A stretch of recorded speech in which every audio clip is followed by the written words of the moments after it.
You're listening to the audio production of Checking In, How Getting Real About Depression Saved My Life and Can Save Yours, by Michelle Williams and Holly Crawshaw.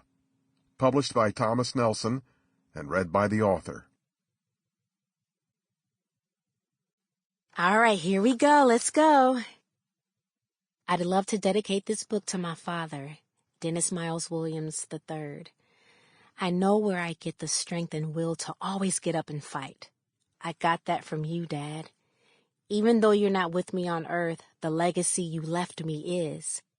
I'd also like to dedicate this book to those who are willing to go through this journey of transformation. Belief in yourself and God will be restored.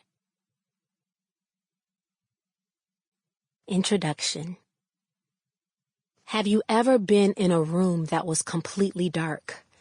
Not a ray of light or a shred of sunshine to grab onto.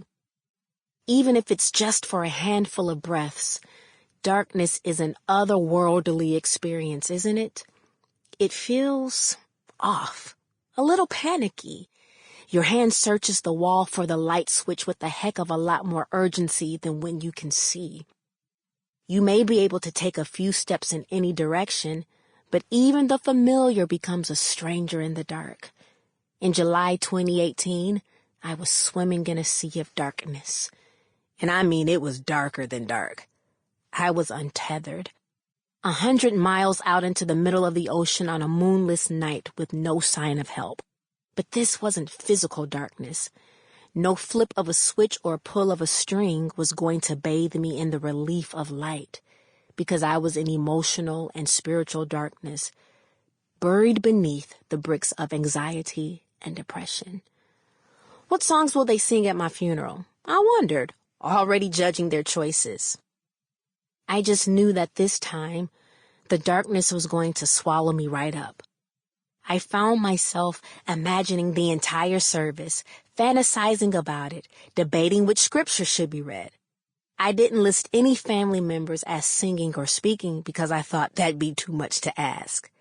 I went as far as writing down my requests. All white flowers, invitation only, private open casket viewing prior to service, closed casket service because I don't want people to be trying to take my picture to send to TMZ or some other nonsense. Looking back, that's a pretty solid list, actually. I'd stick to it today. And like everybody who's ever thought about their funeral, I wondered who'd show up. Which of my friends, family, and which of my exes would sit on pews and mourn the loss of me? Sample complete. Ready to continue?